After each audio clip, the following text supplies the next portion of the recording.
All right, guys, what's going on? Welcome in. So as we all know, this New York Jets search is extensive, both for general manager and, of course, head coach. Ideally, I want the Jets to hire a general manager first, right? Bring in that GM, a qualified candidate, someone who's impressed the room, someone who you feel great about signing to a 5-6 year contract, and, giving him essentially the keys to the franchise. And then as a collective unit, right, with all of the information, all of the interview data that the 33rd team and that, Woody Johnson and co has collected, talking to all these different head coaching candidates, Aaron Glenn, Brian, all these different guys, to then pair that with the new general manager and to make a determination on a head coach that everyone feels great about. That to me is the ideal plan. And I don't want to put like an unnecessary stopwatch on the situation, right? Tannenbaum's been a general manager before. He's hired people before. Rick Spielman's been a general manager before. He's hired people before. They know how this whole process works, right? When you have two guys like this consulting with the New York Jets, yeah, of course, they're not going to interview two candidates here. But I think a lot of fans we're at the point where we've talked to so many people, and I think it kind of makes things a little, it almost magnifies things because the Jets are searching for both GMs and head coaches at the same time. So it's just a constant a constant influx of names that we're consistently getting throughout the days and weeks here. Whether it's a GM candidate, whether it's a head coaching candidate, whether it's a day full of GM candidates or a day full of head coaching candidates, it just feels like the Jets. We've seen and heard the words. The Jets requested to interview blank. 30 times. So personally, I think it's time to start scheduling these second interviews. There hasn't been a new GM interview that's popped up. It's been a little bit of time. It's January 16th. The Raiders obviously need a GM. The Titans need a GM as well. The Raiders and the Jets are in a similar spot because they both need a GM and a head coach, although you kind of feel like with the Raiders, it's a little bit more of a streamlined approach, whereas with the Jets, it's like we are looking under every stone, and we're not going to screw this thing up. We are going to be talking to a million candidates. We are going to find the most qualified guy, and we're going to essentially hire the candidate that A, wants to come to the New York Jets, and B, is the most impressive, which I can respect. But I think with GM, it's a little bit different with head coach. With coaches, I'm fine with the team talking to as many people as they possibly, as they want to. With GM, like, man, we've reached an extensive list here, and it would be different if we fired Joe Douglas a week and a half ago, but we fired him in the middle of the season. The Jets have had time to compile information and come up with a list. Let's just go through the names to kind of refresh our memories here. And by the way, this is in order here. Thomas Dimitroff, Jon Robinson, Jim Nagy, Louis Riddick, Alec Halaby, Mike Borgonzi, Ray Farmer, Mike Greenberg, Darren Mougey, Lance Newmark, Trey Brown, Chris Spielman, Ryan Grigson, Jon-Eric Sullivan, and Brian Gaine. 13, 14. So that's like 14 or 15 different GM candidates that the Jets have interviewed. Some of those candidates have obviously been GMs before. Some of these candidates are considered like the hot up-and-coming names. For example, Mike Borgonzi, widely considered the number one general manager candidate out there because of his involvement with the Kansas City Chiefs. Of course, a successful organization, but Borgonzi also worked his way up through the organization and had he's just involved in every area, every facet of that Chiefs team, which is just so important. So important. You never want to hire a general manager who's just one-dimensional, right? Oh, I'm only a financial guy, or I'm only a scouting guy. GM is such a big job, and of course with the New York Jets, I don't want to be searching for a new general manager in 3-4 years. The Jets have got to land this hire. But out of the candidates that the Jets have spoken to, there's a couple names that stand out for sure. I think right now, if I had to come up with my personal second wave of interviews, I don't know how these interviews are going. But if it's just me and I'm heading up this search and these are the names that I can choose from, the guys that I would want to gather more information on, I think for me, I would really try to get that list down from, 14 or 15 different candidates to about like 5 or 6. The names that personally stand out to me, the guys that I want to see the Jets bring back for second interviews: Jon-Eric Sullivan from the Green Bay Packers, someone who I'm really high on. I love his story. I love how he spent 20 years with one organization, and that one organization has been considered one of the best ran franchises in the National Football League. He's been around great executives such as John Dorsey, Ted Thompson, Brian Gutekunst, which is kind of his friend slash rival throughout the years with Green Bay. And it's funny because you listen to Sullivan in interviews, and he's talked about that rivalry, how Gutekunst has always been one step ahead of Sullivan every step of the way. But at the same time, they're good friends, and they kind of started started around the same time. I think, one thing I've said on this channel for years, I want the Jets to mimic the well-ran organizations, the Ravens, the Eagles, the Steelers, the Packers here, Lions, Bills, Chiefs. There's so many, so many teams that the Jets can mirror. But in order to do that, they actually have to go out and execute and not jump the gun, not look for shortcuts or anything. And that's kind of been the Jets' MO. Like, let's just speed up the process. Let's sign big name players, even though they might not necessarily fit. With Jon-Eric Sullivan, I love the fit of just saying, here's a long contract, mimic what you've seen in Green Bay, right? Let's build the trenches out, defensive line, offensive line. Let's make sure that the quarterback is always going to have protection. Let's make sure that the quarterback always is going to have a comfortable situation, whether it be a solid running game, whether it be, having that go-to weapon on the outside. The quarterback is always in a position to have succeed.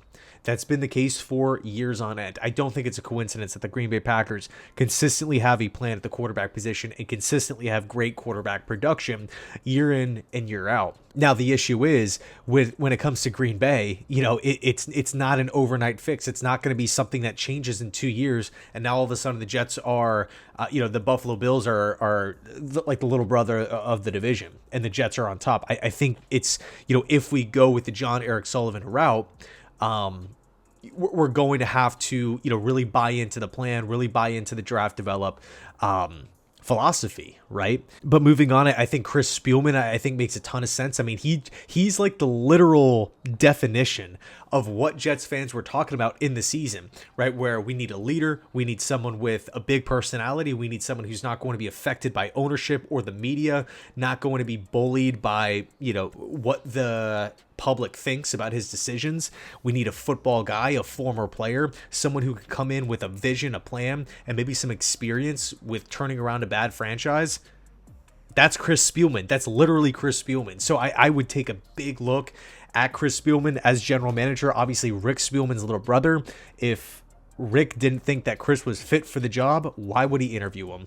If Rick felt like Chris was going to say no, why would he interview him? The only possible thing I could think of is if we have like a Vrabel situation where Rick is like, all right, Chris, you want a raise in Detroit? I'll do you a solid and interview you with the Jets job. So then you could come back to Detroit and say, hey, I'm interested in taking the Jets job. That's the only possible thing that I can think of. But Chris Spielman, I would keep my eye on him. Obviously, the connection to Aaron Glenn.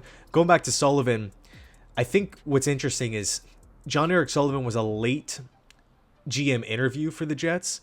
And then shortly after that interview, now all of a sudden, news comes out yesterday that the Jets all of a sudden have interest in requesting to interview Packers DC Jeff Hafley, a guy who I really, really like, despite him, not being an NFL head coach, despite him not being an offensive mind. Two of the criteria that I feel like a lot of Jets fans have been looking for, in their next head coach. I think Hafley's a really, really interesting candidate. And again, Spielman connected to Aaron Glenn here. Moving on, we talked a little bit about him before, Mike Borgonzi. I think this one's obvious. Again, just so much involvement with what the Kansas City Chiefs do. Whenever you can prize someone like that away from just such a successful team, I mean, I think the Jets would be lucky to land a Borgonzi. And I'd also keep an eye on Steve Spagnuolo as a potential head coach. Matt Nagy as potential head coach with that Borgonzi connection here. I think Brian Gaine is a really interesting option, having a ton of just knowledge and experience working within the AFC East. Currently with the Buffalo Bills, he spent a lot of time with the Buffalo Bills, but also had a lot of time spent with the Miami Dolphins. He's bounced around. He's seen different locker rooms. He's seen different organizations. He's a veteran. This is someone who actually played for the Jets way back when. Someone who I would definitely have more interest in bringing back for a second interview, right? Really trying to iron out, hey, who would be your ideal head coach? Would it be a Joe Brady coming in from Buffalo? Or would you want to maybe try to mimic what the Buffalo Bills are doing, established defensive-minded head coach, and then you are in this cycle of trying to find the OC? I think, Buffalo does a really good job or they've done a really good job of building a culture there.